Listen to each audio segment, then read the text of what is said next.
We took that to the line.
Eyes blur and the picture comes to life. The quiet village never getting into strife. Green grass is exactly what it seems. The only way to get through life is to breathe. He was a very healthy baby and there was nothing wrong with him. He ate enormous amounts of food and we just thought, oh well, that's fantastic. But then when he was a bit older, he was all the time coughing and having colds, and he was just feeling so sick that the doctor wanted to take him in hospital for observation, and they had to clean his intestines, and what came out, it was all sort of stony stuff in his bowels. And that was the beginning that we started to worry. We said, what is it that Walter got that and how come? He was always cooperative and helpful. He gave me always a strong little hand, and I will never forget how strong his little hand felt when we went into another hospital or went into another surgery or went to see another specialist. He was always cooperative, as if he wanted to know what's going on with me. And after 2 years of going to all these doctors and specialists, we gave up and we said, well, there's nothing else we can do. And then we heard that a friend of us was studying for children's gastroenterology, and he said we should like to take Walter for observation in the academic hospital in Amsterdam. And I said, well, he's been through so many examinations with doctors and he's been through so much for 2 years. I don't want to take him for more things. And he said, well, just try one more thing, just let me have a look at him. So we took him to the hospital, and after 3 weeks we got a telephone call. He said, we have found out that Walter has cystic fibrosis. And the doctor advised us to join the group of parents of children with cystic fibrosis. And I remember that I asked, why is there a group of parents of children with cystic fibrosis? Is there also a group for children with cystic fibrosis? And the doctor said, no, there's no group for children of cystic fibrosis, because they usually die young. And I said, what? I was really shocked. And we said, how old can Walter be? And they said, well, that is very difficult to say, because he can be in his 20s, but eventually his lungs will get worse and worse. We just couldn't really believe that Walter had such a serious disease. We had heard so many things about Walter during the 2 years that we thought, well, we'll just see what happens and we'll just have to deal with it and make the best of it. And that's what we've done since then. People always remember when they were asked to get married or whatever, but I don't remember him telling me, I have CF. I remember calling him up at work and telling him, I think we should get married and move to Australia. You know, it was just, that's just the way it is. Like some people have brown hair, some people have red hair. He has CF. That's him. It wouldn't change the way I feel about him or the way I look at him. During the time that I've known Walter, he's not had any admissions to hospital with acute deteriorations in his lung status, but he sort of operates at a fairly sort of, you know, chronic, lowish level of lung function. Pretty much the same, 155 appointments. So we're going to print that out. That machine's wrong too. So I figure. All these machines are wrong. They always tell lies, don't they? Although, as we know, he doesn't let that interfere with any of his activities. This is what Walter showed me, the card with the map. And I looked at it and I thought, my goodness, how can you do such a distance? And then for 3 months, I couldn't believe it, but I knew Walter was very determined always. I went to the clinic in Hobart and I saw Dr. Reed. And Dr. Reed said, when will we see you again? And I said, well, not for a little while. We're planning a trip to ride from Paris to Istanbul. He says, you should be doing that for cystic fibrosis. I have to say that I can't quite remember the exact discussions that took place, and I may have suggested, you know, probably not very seriously, that he makes it a fundraising or an awareness-raising trip, not ever thinking that he'd actually go ahead and do it. It's got to be here somewhere, the Eiffel Tower. Yeah. Ah!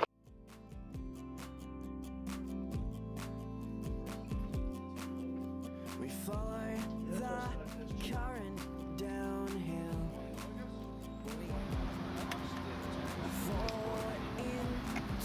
We're behind time and we need to, so we're going to be struggling to get that on schedule, but we'll have a go. Okay, this is what we're riding in or about to ride in. We've had 4 nice sunny days and now it's as wet as. You ready? I've never seen a bike actually before till now, so, but I think it's pretty easy. We discovered that we're going to have to give Lucas a bit of a tutorial on how to ride a bike again before we get going. So, we may be struggling here. Straight on. We want to see this in the doco too. They say that you never forget how to ride a bike, but yeah, that's not true. I have to tell you, at that moment I honestly had the heart-sinking feeling that we might not be able to pull this one out of the fire. After that, once we got going, you know, it's one of those things you just go, each time you meet a hurdle, you just to bounce over that hurdle and you go on. I'm live too. Let's go! So we got to the Eiffel Tower and there was a few more friendly faces. There was Jenny Bush, Walter's physiotherapist. I thought, okay, whilst I'm actually going to be over in Paris at the time, I'll have to try and organise something then. So I sneakingly asked Walter to send through some logos that he'd put together and stuff for the Great Cough. So there was the bicycle wheel with a rose. And also with us was Martin Quayle, one of the sponsors of the trip. Martin is a good friend of mine and he lent us his car and he showed up in Paris to ride with us for a bit. 10, 9, 8, 7, 6, 5, 4, 3, off you go! And we're in here! I can't get out of my skin, get out, get out. Yeah, I can't get out of my skin. I can't get out of my skin, get out, get out. Yeah, I can't get out of my skin.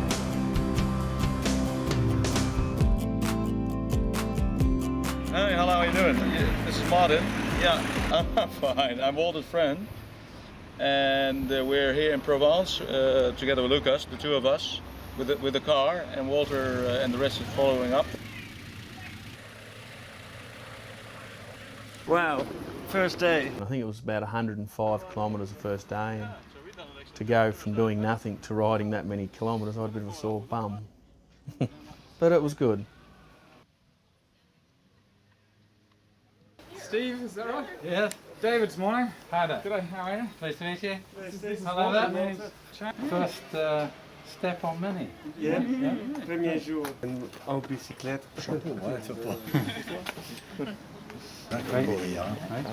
It's, you're courageous. Merci. I remember going on a bicycling holiday and I felt quite a bit rude actually because we were just stuffing our face with this, while they were talking. But yeah, I don't think they minded, and it was such a wonderful way to start the trip. It's a bunch. Can I give you a pitch? What scrolls all the way on the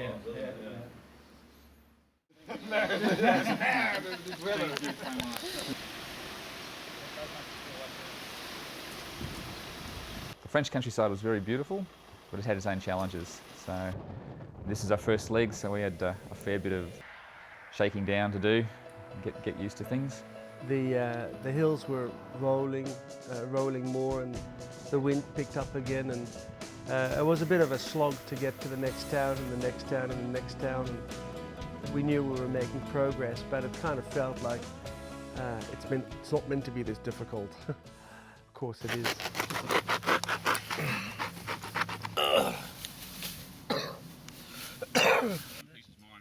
It was the first leg of the trip, and we had a lot of aches, a lot of pains, These are the sexiest legs on the car. a lot of getting lost. It's impossible to tell, see that? Gets too much stuff there. Just to go in and hope for the best. But seeing as how I don't think any of it exists anymore, I think very typical Walter, he's chosen a path for us that will exist in 2010. Yeah. You were so far away of your time, man. Well, I was thinking of selling the... But I think all these things brought us closer together as a team, and I felt that on a trip like this, it's just so important that we do look after each other, we do get along. Here you go. Is that it? Are we already down on rations? You're only a problem. Especially for Walter.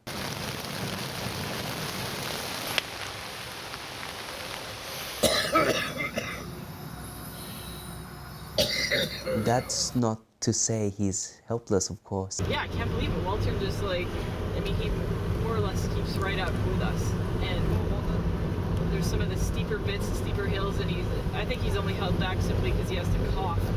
Not necessarily because he's not in shape for it. It's not fair. No, it's not fair. Like when I first signed on, I thought 35% lung capacity, 5Ks an hour or something like that. But it's not like that at all, is it? It's like 15 to 20 Ks or something. Yeah, if you can't keep up to the CF guy, something's wrong. Thank you. Thanks for that. I appreciated that. We call that in French, mucoviscidal. That's it. That's it.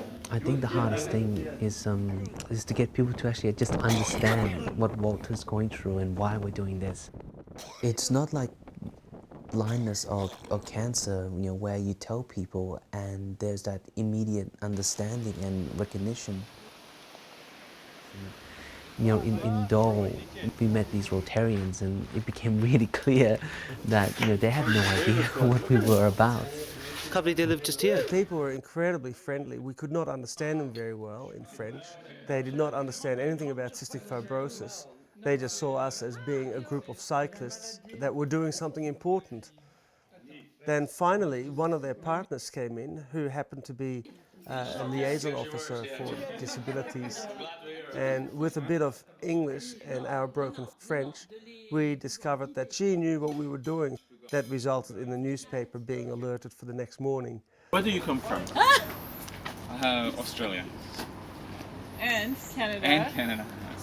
And Holland. Canada. French singer who had this disease and died 2 months ago. He was the winner of a television program, which. For singing. Yes, and he was a young 24 or something like this. And I was really pleased that I was able to show people a different picture of somebody with cystic fibrosis who was riding through France, going for a big distance on the bicycles as opposed to dying.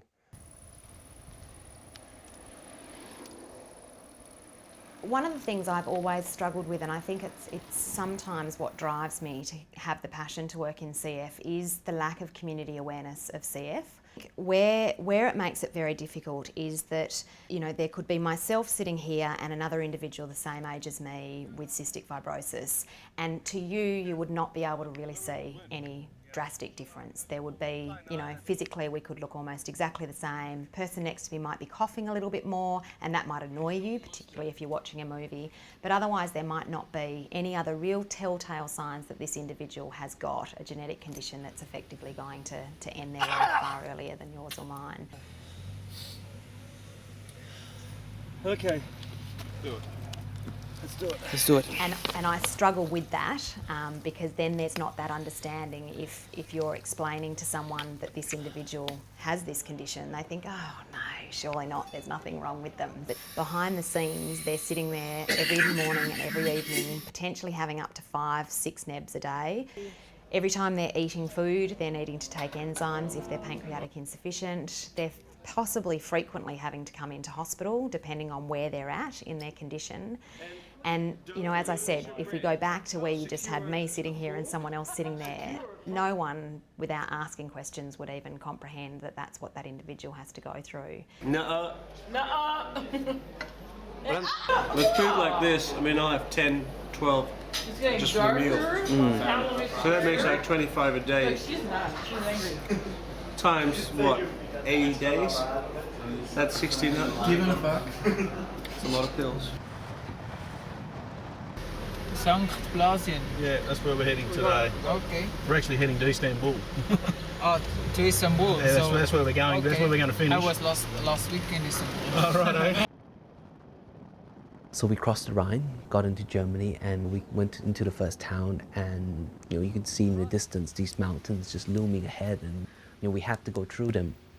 And I was just thinking to myself, wow, you know, are we gonna do this? Are we really gonna do this? Chocolate, where is it? Aspirin, where is it? Well, we started out with a lot of rain, but it's getting better now. We had a fantastic experience. What happened there? So you can hear. Now I can go up the hills. Where'd you get them from? Hey, hey! And to me, it just had all the elements of excitement because you know, it was uphill. You were pushing physically. It had incredible scenery, just really fresh air. To me, it just looked like the Germany that I would totally have envisioned. I mean, we'd come across hills before, but now it seemed like we were going into the Alps. But it was very steep going and very slow riding, and I was crawling along and I was back on antibiotics, and energy was a little low. Vitamin E, vitamin C, B12, B6, B2, nicotine. Oh, maybe that's niacin. Well, it looks kind of chunky. I feel like that my knees are far. What is your isotonic drink? Oh, really? Yeah. Oh, it looks weird. I know. That's too small.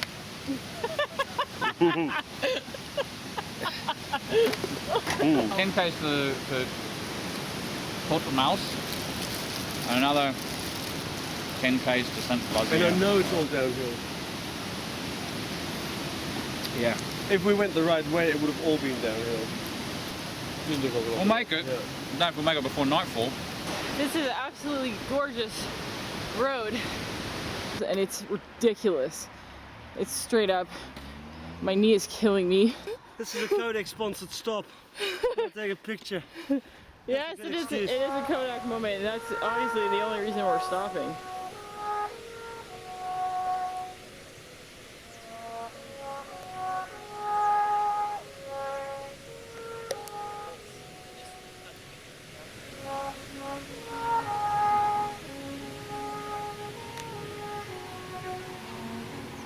This was just, what, 1,200 vertical meters? And it was only like 20 kilometers of uphill. whereas tomorrow's gonna be like 80. I'm taking tomorrow off. That's the luxury of having knee problems. Or just faking it. Thank you, man. It's a real struggle finding a knife. Plan to stick on. Well, if we do green, that's great. Green is low roads, is it? Like green is bicycle. Oh, is it? Right. We needed a drink and we needed lots of food and we were exhausted. And to come into this friendly village was really nice. Danke. Bitteschön. Guten Appetit zusammen. Danke. It was so German. It was just fantastic. It blew us away. Look at that. Now at least have a little lick. No. Oh. Nah. Just a little. All right. Just, oh, no. This is too raw, yeah. It's a little bit raining, and raining. And some rain between.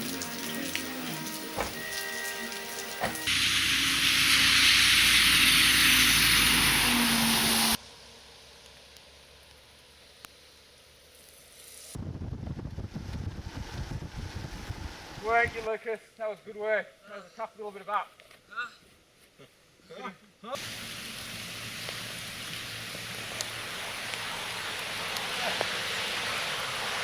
Cycling through that, you think, oh my God, how many more of these are there to come? We had no contour maps. We didn't know if there was going to be many more. All we knew that cycling up to the source of the Danube was going to be a bit of a climb.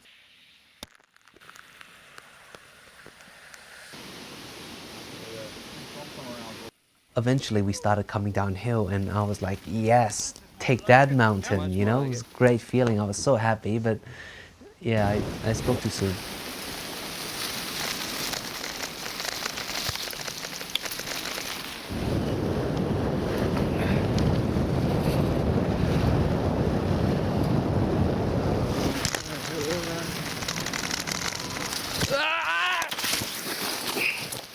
And we thought, well, he could be on the brakes and taking it careful because he should be careful because it's gravel. And knowing him, he's probably filming. And we waited and waited and waited. And there was no Lucas. Then eventually, we saw him coming and he looked like he was covered in dust. All right, blood. Something like that happens to me. When you're over 40, you don't tend to hold together so nicely and you can really hurt yourself. And if something like that happens to me and you try coughing with bruised ribs or coughing with even a dislocated shoulder, you just can't cough. I think he'll live. I think I'll live. That means my lungs would just infect terribly and that could well mark the beginning of the end if I have an injury. So I have to be extra careful. It's the first fall of the trip and we need to take care. After that day, things got a lot smoother. And we reached the start of the Danube and we were going to be following it for the next, 2,000 kilometers basically. And it was all downhill and there were tourists everywhere and things were pretty easy. We got into Danube and set up camp, and that's when Walter announced that we were going to have a couple of guests coming along for the ride. Really? When was the last time you saw Nicky? Just say hi to Walter. How's it going? Brent was my friend, the Mad Bomber, whom I'd known and I've worked with in the past, and he kindly sponsored us. For an old guy. Yeah, you do. You know that? Where's his mohawk last time I saw him? And he came to visit us with his son Nicky and cycle with us for a couple of days. An hour of commercials, of McDonald's commercials. I'd known Nicky as a baby. To me, he'd grown an enormous amount, and I was afraid when he was going to come to cycle. But when I saw him, he was big enough and strong enough, and he had his own bike, and he was going to go and do some cycling with us. We reach into the river. We reach into the past. Get out of here, you're full!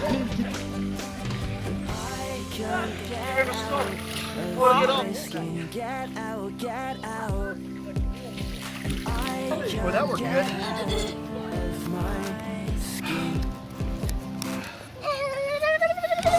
I can't get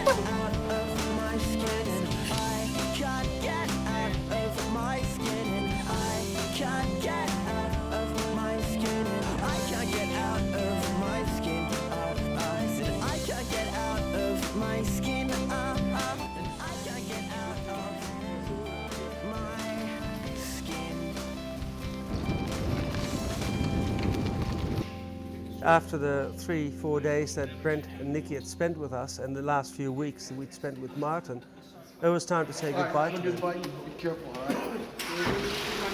Just call us if you get in jail. That's right. You'll bail me out. Do I look the biggest, strongest and smartest? The first time we'd all been together, Martin and Brent and myself, because we'd known each other from the long way past. And it was a little bit sad, and we didn't know when we'd all be together again. You don't know what life has in store for us, so it was a little teary moment for us all. I think our next major stop was the city of Passau, near the Austrian border, where you can pick up the latest designer lederhosens and a few other essentials for the trip. This is amoxicillin and potassium clavulinate. That's for coenzyme, for pancreatic enzymes. Salbutamol, Ventolin. We paid this afternoon. We'll have to pick up the drugs. Yep. And we've got an extra week's worth of antibiotics and an extra bottle of pancreatic enzymes, just in case I run out. Excellent. Hey, look who's here. That worked out well. Look what I have got. Wow. Complete set. That's what we're cycling. See, it's not that far. And there's Black Sea. So we'd been cycling through Germany for about 2 weeks. And next thing you know, we're in Austria. And the only way you could tell is by a sign on the side of the road saying, "Welcome to Austria."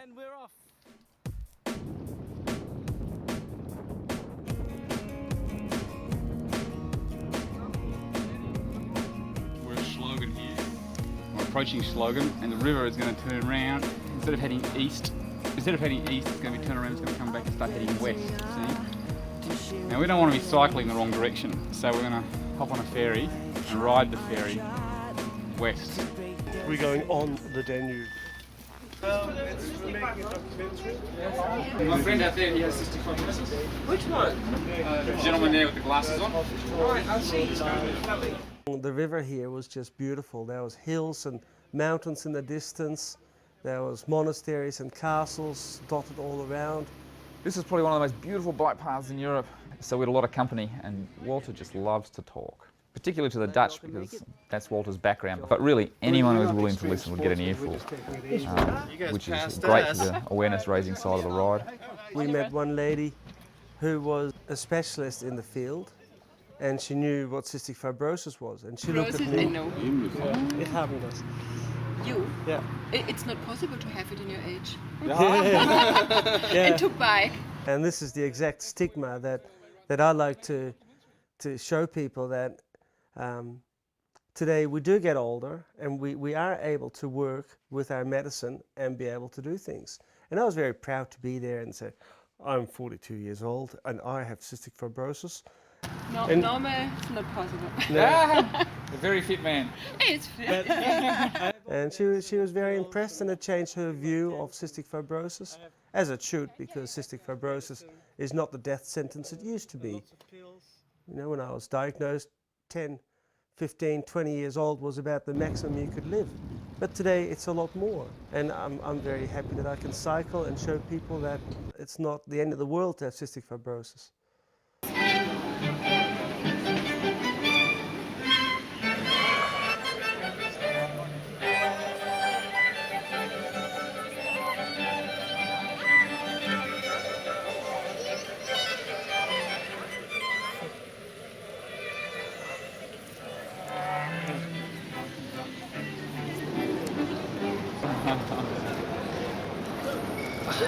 I've got standards. This is like, so we're in one of the most refined cities in Europe, and Walter's found us an Aussie pub for us to go to.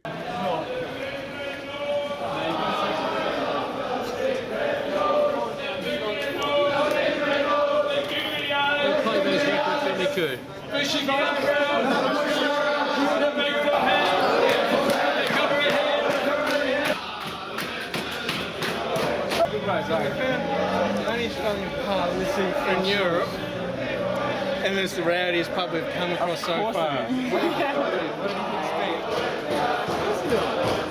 I think we'll go for some culture tonight. That's not an Aussie song. His guitar got run over and squashed.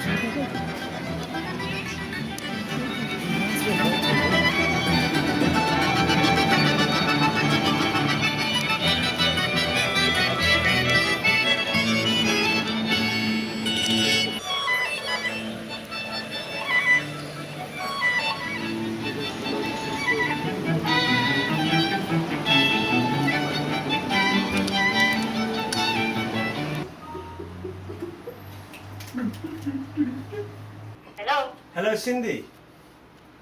Yes. How are you going? Good. Where are you? I've got the bus organised. I've got the train organised. Fantastic. I was promising the world about Cindy. We were going to meet Cindy in Vienna, and that was going to be one of the highlights of Vienna, to get a new team member. They seemed quite comfortable with me joining them. There was a female, Heather, in the group, and she welcomed me with open arms. Cindy was a pretty fit woman overall, but she didn't really have any cycling experience in her recent past. So when we stuck her on the bicycle... It's got a few... underpants issues? No! A few adjustments to make. And a little pain in one of my muscles. Yep. But that's about it. We cycled and cycled, and there was just no way to have coffee. There was no stops. It was just cycle path, cycle path, cycle path. We rode for 80 kilometers before we came to the first place to have a cup of coffee. So that was a good introduction to riding with the boys. And Heather. She was one of the boys. We were all biking down kind of a road. It was really open field, and then there was dead corn stalks and dead sunflower stalks and stuff. And beyond them, we could see just row after row of block housing and apartments. And it just was so bizarre to see. Like, that was the first time, you know, Eastern cell block country, like right there. It was just like night and day for sure. And I thought to myself, oh no, this may not be very nice.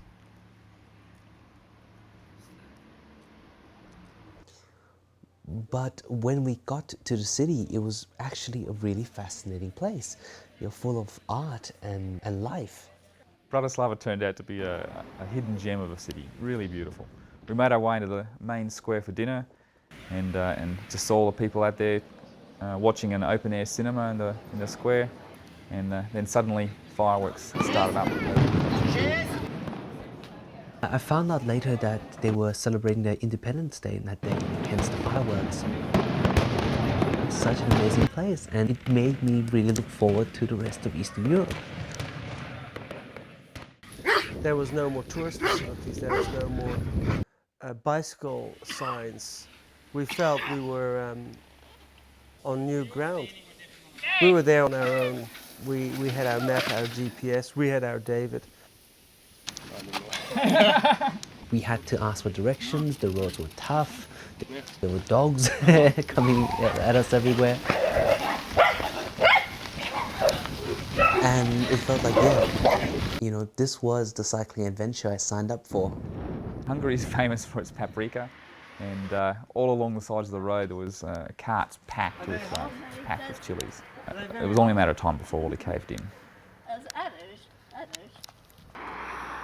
Look, we have chilies. That's okay. Köszönöm. That's for you.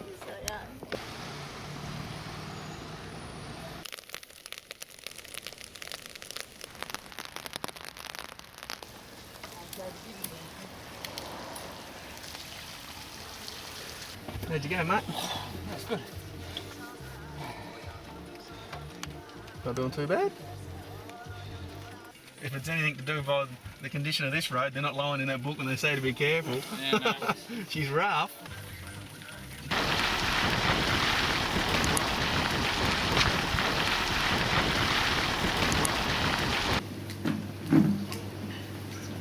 You're wet. Yeah.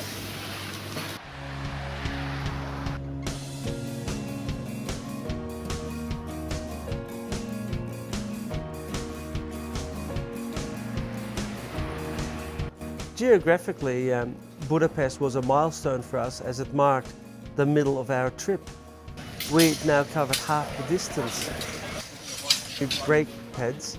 And when we got to the hotel in Budapest, we had a lovely area underneath the hotel, complete with a hose, so we could clean the bikes. And it was a good bonding experience for all of us to get together and clean the bikes. It was almost a ceremonial. This is the beginning of the second half. And we started with nice clean bikes, new brake pads, nicely oiled and cleaned chains, and we're ready for the next 2,000 kilometers of wilderness.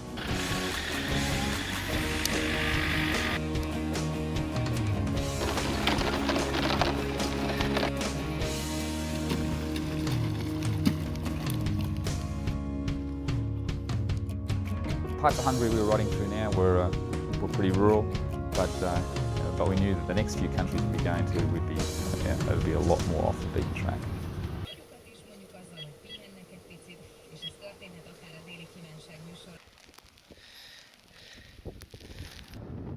I don't think any of us expected to see what we actually had to ride through.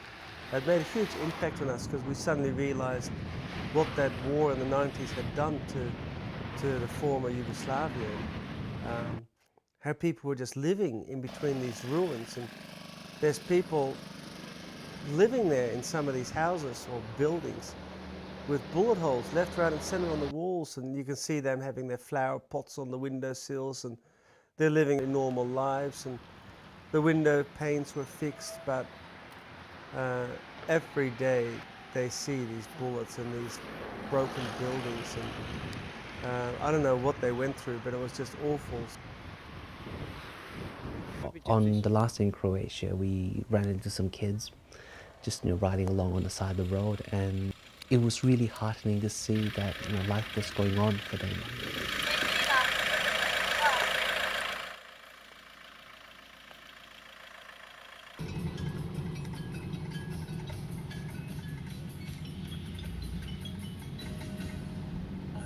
Booked for speeding. I don't even get booked for speeding at home. That's as funny as piss. That's really funny. We just got done. Done for speeding on the other side of the world. So we're doing a 64 in a 50 zone. And I think he scammed me because he took €40. Yeah. We don't normally pay fines like that at home. No, you get a ticket first. But, hey, I'm not arguing.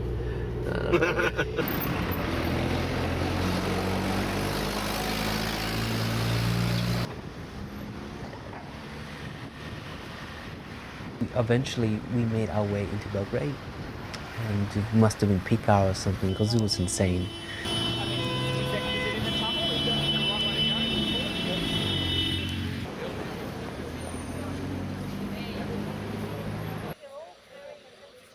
But eventually we did settled in, checked in, had a coffee, and I guess it just made me realize that we really were just in another big city, and full of people just getting on with their lives.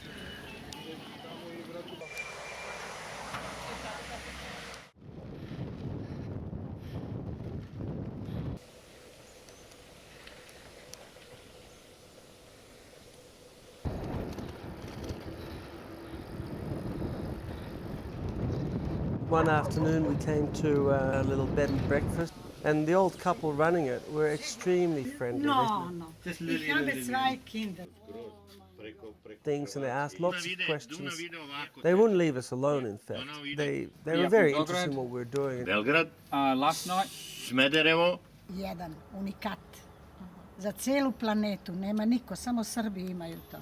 Ali to mnogo čuva, nema incident, nema kola, nema da puca, to čuva. Da mislite na mene. Liliana. Right, we'll always think of Liliana.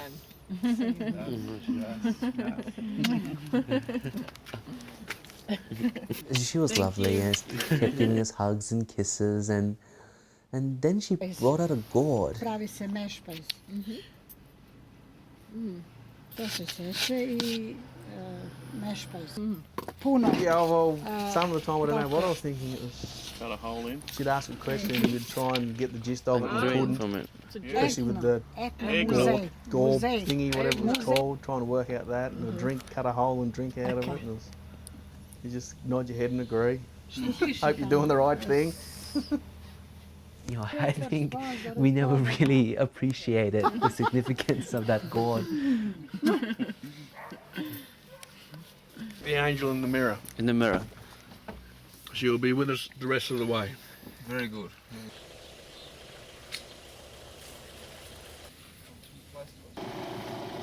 Dankeschön. Okay, we sent you a card for Christmas. Getting close to cliff walls. Oh no. Oh, that sucks. One of the good things about being away and seeing all the old ancient buildings and stonework, it makes you realise like you should have probably studied a bit harder at school and appreciate it more. Like I'd love to look into like how they build them and what they've done and why they're there and so forth now. Got any narrow steps?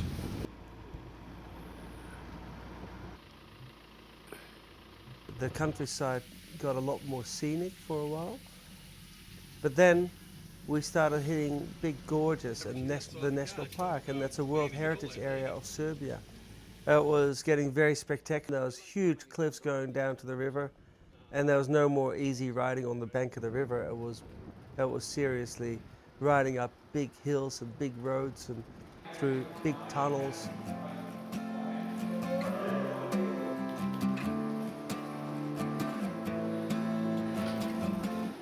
Wow.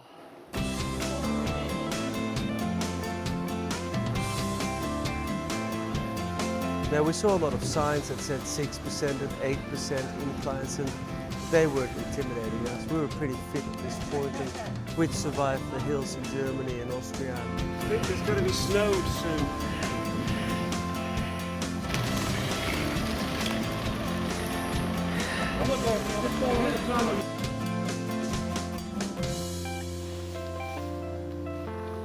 And the big day where we had to cross into Romania, and we were all a little scared about going into Romania. We'd heard so much about the dangers and the thefts and the criminals and the gypsies, and we'd been warned by all the Serbians in the last few days that it was going to be dangerous in Romania, and we had to stay close together.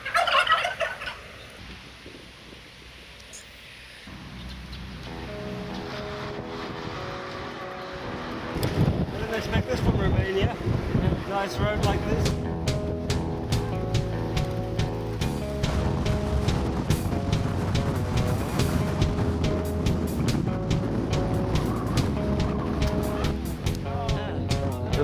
We wanted to follow the river and stay off the main road and follow the minor roads, so we headed right into the wind, and that was a rude surprise. It was not nice. It was very slow. The guidebook had told us we were going to have to go at least 140 kilometers, and good luck finding something in that village. And we had winds like that. We were going 5 kilometers an hour.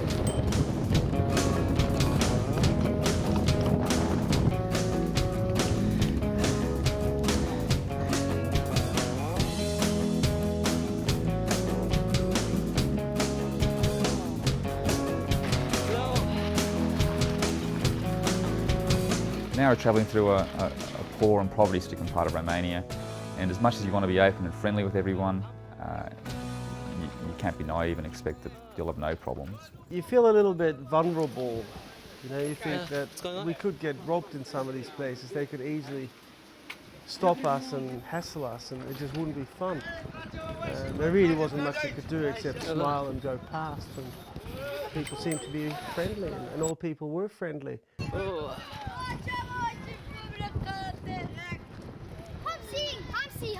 Oh.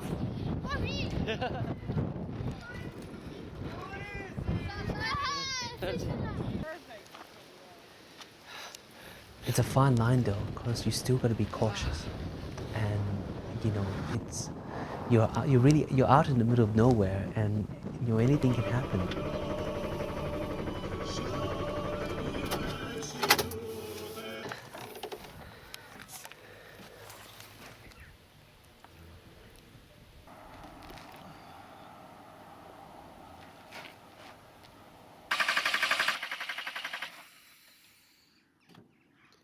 We had filled up the car earlier in the day and we both felt something was a little bit odd, even though the Bowser said diesel and the attendant said diesel. Petrol. Petrol. It was petrol. It was petrol.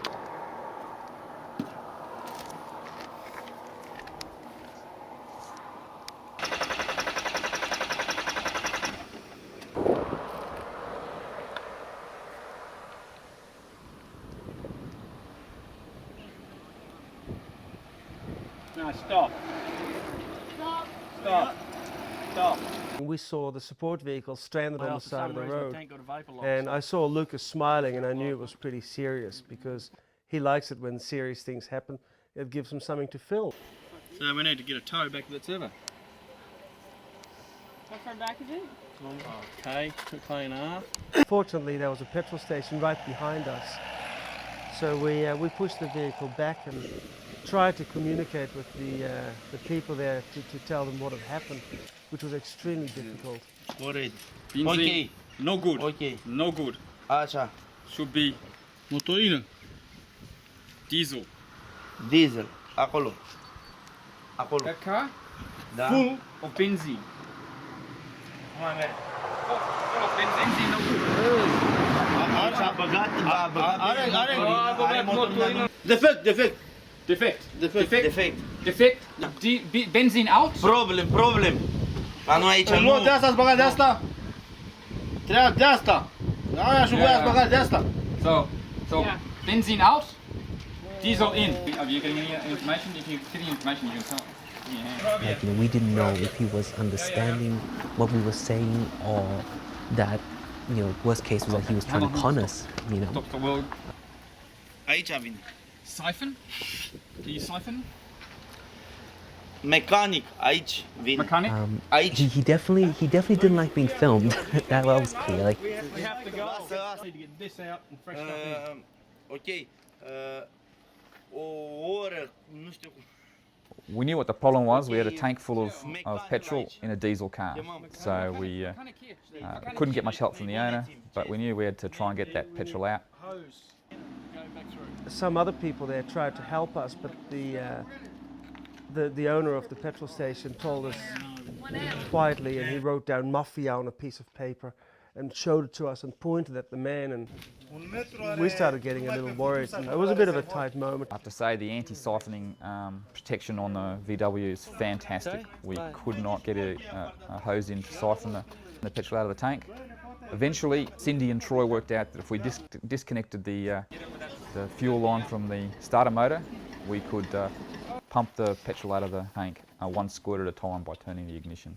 It'd take us hours, but eventually it'd get done. I've done this all before in my own car. It's tea, doesn't it?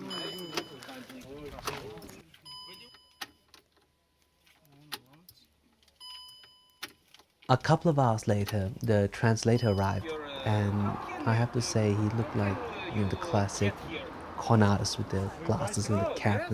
But he was really helpful. Actually, through him, we understood that the owner knew what was going on. What he was worried about was that the engine was already damaged, so that's why he was trying to get us help. But, we were able to explain that, Troy is a mechanic, we were going to be fine, and, with that we filled up the car and we were on our way. God bless you! Hey, let's beat the sun!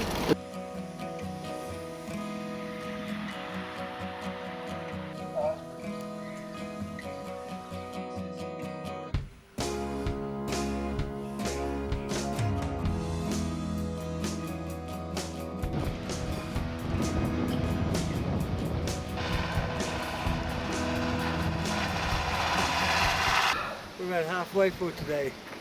Yeah. Done 71 kilometers and I'm feeling more beat than most days.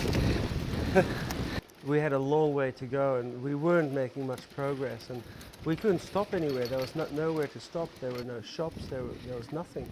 The villages we came through seemed to have nothing. Occasionally we came through a larger village and it looked like there were some shops, but all they were drinking establishments. But then we stopped at a shop which would look more like a house, but it happened to have a Coca-Cola sign or something on the front. And we thought it might be a shop, and we knocked on the door, and Heather went in and asked for lunch, and they would give us lunch, and they told us to sit down outside. They put some chairs there, and And we got all these sausages and bread and mustard. And that was a savior because we were exhausted. Thank you. Thank you.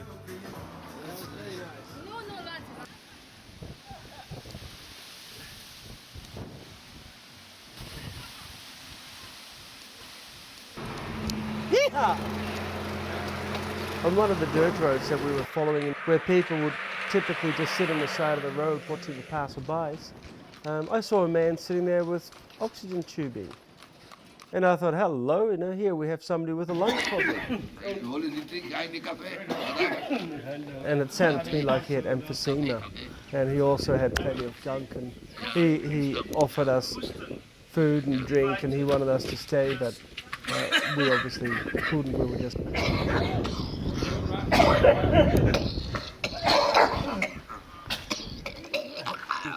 I wanted to give him $5 or $10 or something, just towards cost of home oxygen. And he didn't want to know it, and his family was standing next to us, and they were sort of saying, "Oh, you idiot, Dad, you accept that money." But he didn't want to accept it, so I hid it under the tubing for him, and I'm sure he would have found it in the end.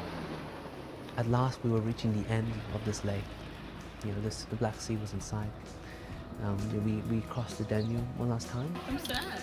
We've been following it for like 2,000 kilometers.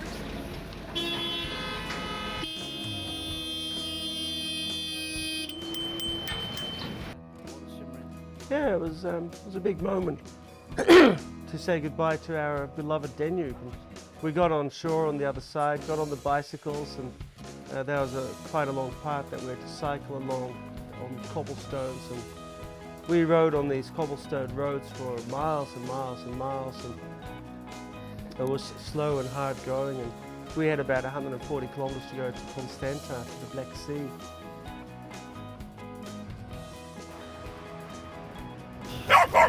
Hola. After you.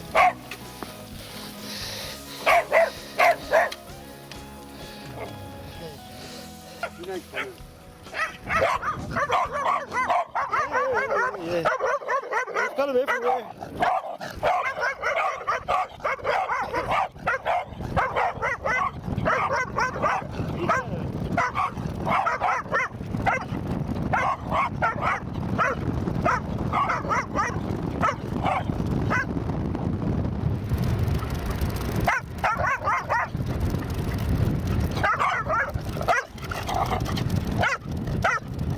Losing up this hill, I think. Hey!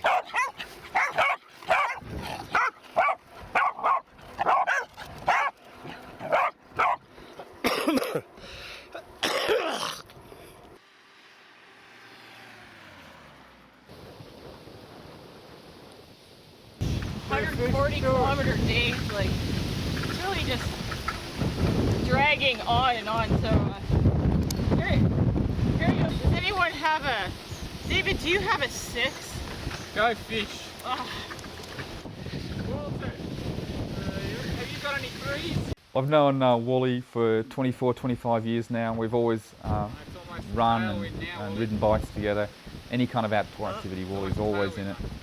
Over that time, the first part of any time you're doing a sporting activity with Wally, he'll be hacking and coughing and bringing up phlegm. People think it's really unappealing. It looks like he's dying. Really, he's just getting his lungs clear, getting the phlegm out of his lungs so he can breathe properly. Once he gets going, he'll be off like a shot. I can remember when we were young, he could outrun me 3 ways from Sunday. Once he got those lungs clear, it's not quite the same anymore. I think the cystic fibrosis, the disease, is slowly catching up with him. But he's an incredibly fit man. Once you get that hacking and coughing, get his lungs open.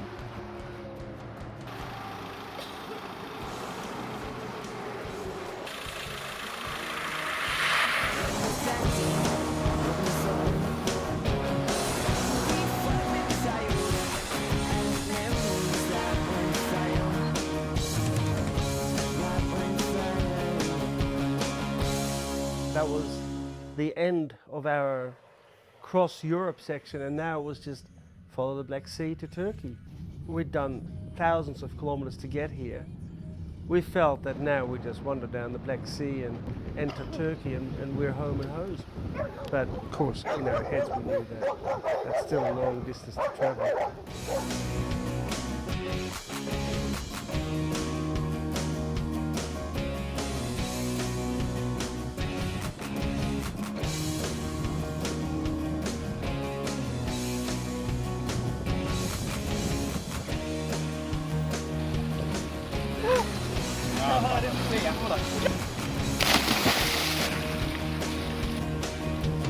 So Lucas, what are you drinking, mate? Well, after a hard day's riding, you need a manly drink to sort of get that back in. So, cheers. Oh, cheers! But come on, what is it? It's a strawberry pina colada. All right, move that beer out of the way and give us a good look at it. Pepto-Bismol. I am actually quite ashamed of that, Lucas. I'm sorry. For men everywhere. You have a drink. It's actually quite good. I'm sure it is. Yeah. It is. After the slog of getting to the coast, we just kicked back and enjoyed ourselves. We celebrated Heather's birthday and just started to relax. It wasn't quite a vacation, but it definitely felt like we were on the home stretch now. We'd pushed through it, beaten the odds, and now we just could enjoy ourselves for the riding. There were times when I couldn't believe we actually made it all this way, especially for Walter. We know the age demographics of the cystic fibrosis population in Australia, and once you get to the mid-30s, 40s, the numbers of people they drop off dramatically. So it's an amazing achievement to get to the 40s and to enjoy life and do all the things that Walter does, including this amazing sort of trip across Europe. Is a testament to him, I think, and just the way, whatever it is that makes him the way that he is. For Walter at the moment, his quality of life is fantastic, and I'd probably be bold enough to say that even if his lung function was around 25%, he'd still make sure that his quality of life was as fantastic as it is.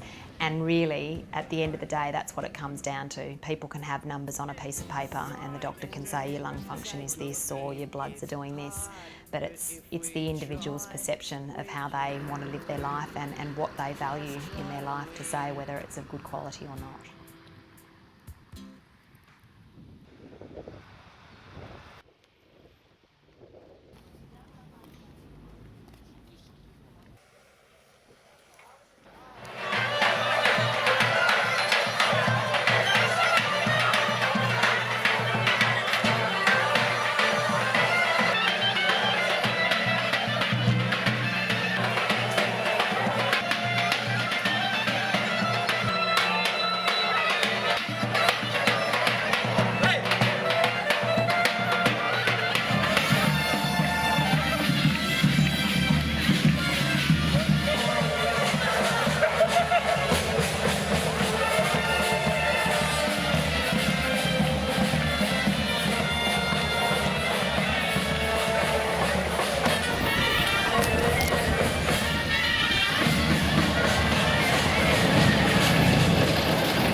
And leaving the Black Sea, we had to go inland, and according to David and what we'd seen, there was lots of brown patches on the map. The maps we had didn't show contours or heights, but it turned out that we went from sea level to about 800 meters to the Turkish border. We were hoping to stay in the town on the Bulgarian side of the border, but so there was nowhere to stay and nowhere to sort of eat and nothing. Don't even bother going into the town. Just continue straight to the border. Okay. They're at the border. They want $50 for the visa each, €50. They don't have money. So. Euro or the other? Euro. €50 each? Yeah, I think I'm exempt. That's ridiculous. That's not what it costs. I got €50. So you can't come back, eh? Why is that? Alrighty, we'll get on our way.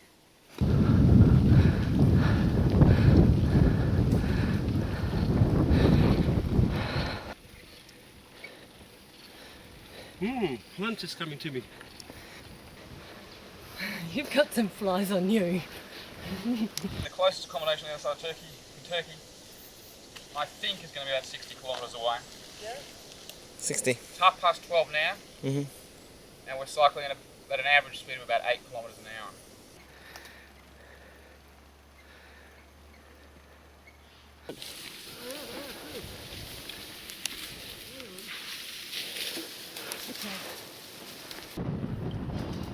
So we got to that town just before the border, and it did look pretty bleak. Okay. But Well. but then we found a cafe, and then we found a couple of hotel signs, and I was a bit annoyed at the support car because we were having such a tough day, and we could have finished there. We were committed to go to Turkey, and it was 4 in the afternoon. And we had to climb more up the mountain, another 10 kilometres up just to get to the border. And then you can't sleep at the border, you'd have to continue on from there. And it was getting a little bit exhausting now. We crossed into Turkey, our last border. We should have felt better about it, but we were just so tired, and we still had another 60 kilometers to go.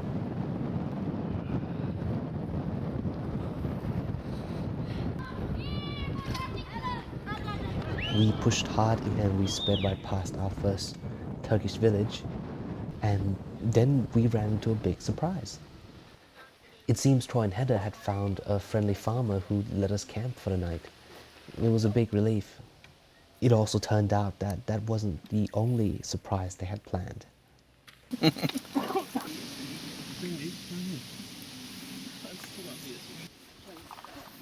Happy birthday to you. Happy birthday to you. Oh, cheers, boys. It was Heather, but done it, not me. Well, I know it's not exactly the way you're hoping to spend your day, but we found you a beautiful cake, and we hope it tastes as good as it looks. Unless it's not lonely.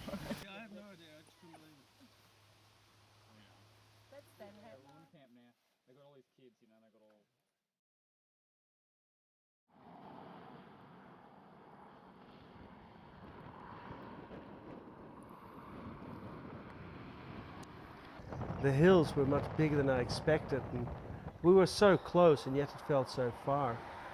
We had a deadline, and we'd spent some time relaxing on the Black Sea, and now we really had to get going, and we had to get to Istanbul, because on Saturday, and that is the next Saturday, at noon, we were to be at the High Commission. Have you got the address for the Dutch consulate, or is that in the computer still? No, that's here. When I first started thinking about this, the ride across Europe with Walter, I pretty much thought of it as, well, for me anyway, it was going to be a lark. It was going to be something fun to do. It was only as we got going, and I was riding with Walter, and I was seeing firsthand, I guess, how much of a challenge it really was for him, and I started realising what a valuable thing he actually was doing. Yeah, I think even if Walter didn't have cystic fibrosis, and he just thought of this and just asked us to come along just for friends and fun, I think that in itself is inspiring. I think when anybody has an idea to do something different, that right away is the word inspire just comes out. I've always put Walter down as he's the type of guy you can be locked in an elevator with for 6 weeks and not have an argument. He's just that type of guy. Yeah, he's just Walter. Walter's Walter. He's easygoing, do anything for anybody. Yeah, he's good. Just his personality, I looked at him and I said, what has Walter got that everyone else hasn't? Because I saw this beaming, smiling face, which has such a positive attitude 100% of the time. And nothing is ever untoward or too hard to overcome with Walter.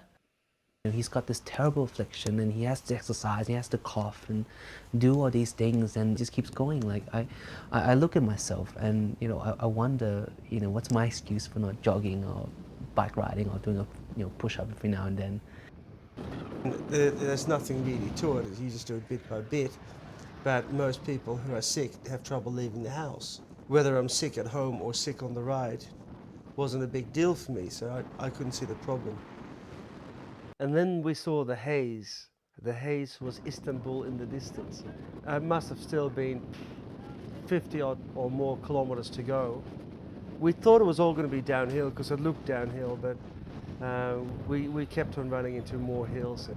As close as it seemed, and this is the end of our journey, I still felt like, will we make it in time? David was trying to spur me on, and I was just low on energy, and I just kept on pedaling slowly and pedaled on and refused to stop.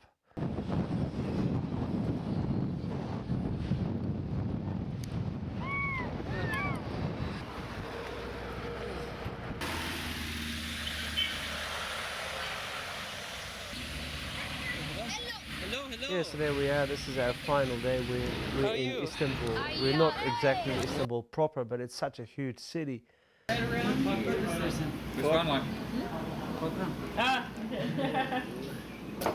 Fantastic. Wow. We walked in this hotel. It was our last hotel. Getting them amongst Lucas to share all these. This was it. Tomorrow, it's finished. It's over. Let's all have a group hug. Okay, that's all we'll get. Cheers, guys. Cheers. Cheers. Only a little rain splash.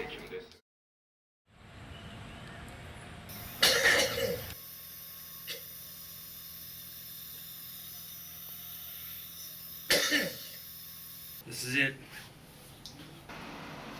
Stinky.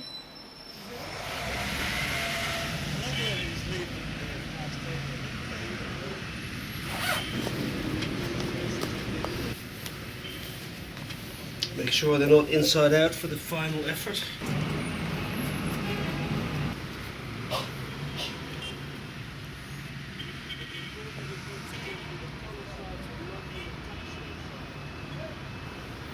We're meeting the Consul General. We're going for a social occasion, not just for any bike ride. There was cars and trucks and mopeds and bikes and pedestrians all mingling through each other, and it was just ridiculous. It was unbelievable. It was laughable. It was a comical situation, and we're cycling through it, which was even funnier.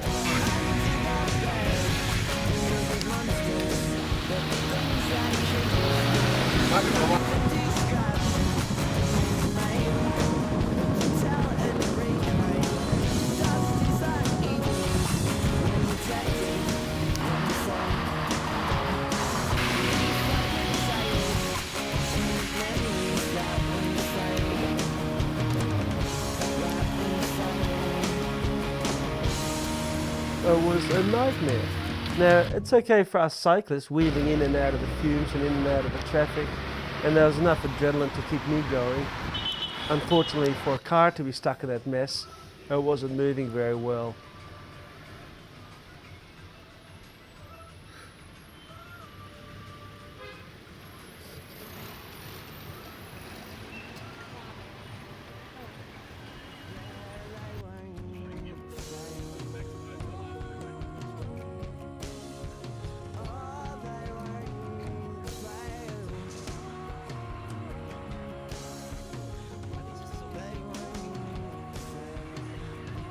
I moved, I think it was 1.5 kilometres in an hour.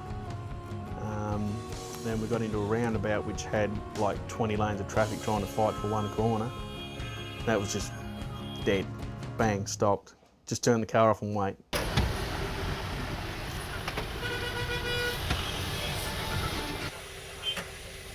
We waited and waited and waited and waited and waited. And we knew at noon we had to be at the High Consulate. And we just had to go. So we said, well, we're going. And us cyclists got on our bikes and battled the traffic. Heaven, I don't know to this day how we managed to do it, but we rode up gutters, down gutters, over bonnets of cars, around buses. And made our way to where we had to be, because we were going to be there on time, and we just hoped the car could get out of the traffic and catch up at some point.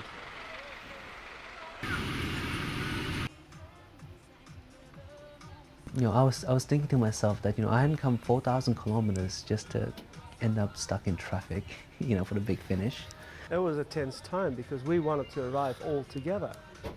We were a team, we started together, we wanted to finish together. And we had this 12 o'clock deadline, and here we are, losing the car. Well, gosh, it'd be terrible. We'll try. And we'll just wait till 5 minutes. It'll only take us 2 minutes to ride this last little bit anyway, so we'll wait and see. But there it goes. Oh, it's 5 minutes to. We're just about to get on our bikes and ride when Troy pulls up and he's in the support vehicle. What do you know? He's there. But he says, "Is Lucas with you? Is Lucas with you?" Apparently we've lost our cameraman. So he's in the traffic jam way back there. He's decided he better get out and run. See you later. Hopefully I'll see you there. You'll see me there sometime, brother. I don't know what time, but good luck. And I got pretty far. Got to this underpass where I go down, and then when I popped back up again, Troy was there in the car just zipping past me. Didn't even see him. I don't know how Troy managed to get out of that gridlock, but now I was about 4 Ks from the embassy. And so we've lost him. Now we're going, oh, it's 2 minutes to go. It's 2 minutes to go when suddenly, when a taxi comes screaming around the corner, and there's Lucas leaning out the window with his camera going. Lucas is just waving out the window saying, "I'm here, I'm here, I'm here." And he jumped out, and basically with seconds to spare, we were all together as a team, and we were ready to leave. And here we were, and this is it. We're finishing our ride. We're riding into Istanbul.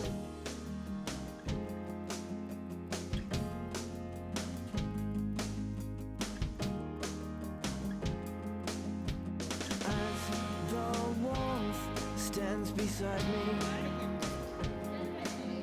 the walls become transparent. I squeeze into the world I've made and let it wash over me. I give this all for you to sleep, closing your eyes and feeling peace. And tonight we hold on tighter. And tonight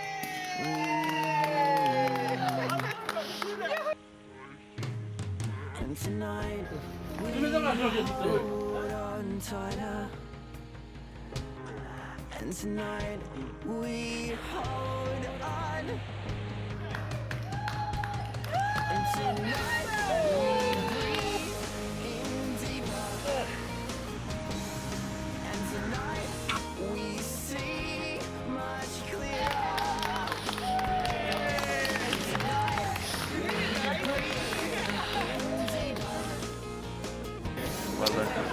Champagne tastes ever so sweet.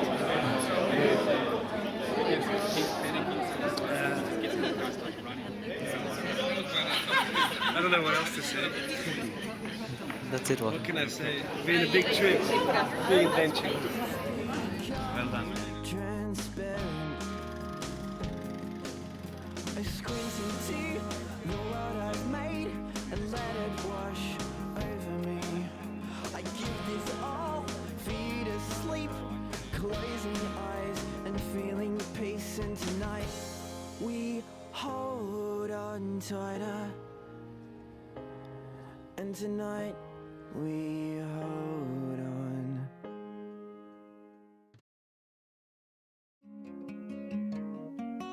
We have short-term plans. It's nice to plan tomorrow, and just do something tomorrow. But, yeah, to take advantage of all the time that we have, don't we? Yeah, I know, we've another 50, 60 years. I can't imagine. When I'm 64.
to have fun.